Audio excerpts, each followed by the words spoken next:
Allahu Akbar. Allahu Akbar. Allahu Akbar. Allahu Akbar. Alhamdulillahi Rabbil Alameen Ar-Rahman Ar-Rahim Maliki Yawmiddin Iyyaka na'budu wa iyyaka nasta'in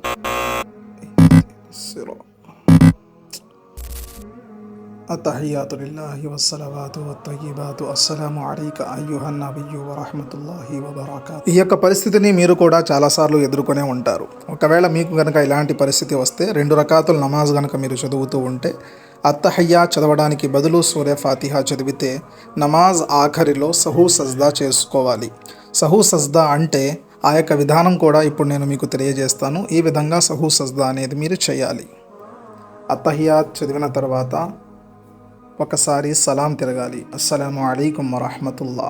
ఆ తర్వాత మళ్ళీ మనం 2 సజ్దాలు చేయాలి. ఆ 2 సజ్దాలలో కూడా తస్బీహ్ అనేది మనం తప్పనిసరిగా చదవాలి. 2 సజ్దాలు పూర్తయిన తర్వాత కూర్చొని అత్తహియా చదవాలి. ఆ తర్వాత దరూదే ఇబ్రాహీం చదవాలి. ఆ తర్వాత దుఆయే మాసూరా చదివి మీ యొక్క నమాజ్ని మీరు పూర్తి చేసుకోవాలి.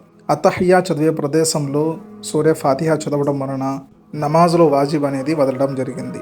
సో నమాజ్లో వాజిబ్ అనేది మనం వదిలేస్తే నమాజ్లో సజ్దా సహూ చేయడం చాలా ప్రాముఖ్యత వహిస్తుంది.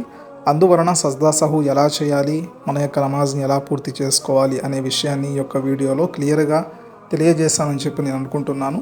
ఇంకా మీకు ఏదైనా సందేహాలు ఉంటే కింద కామెంట్స్లో తెలియజేయండి. అస్సలాము అలైకుం వరహ్మతుల్లాహ్.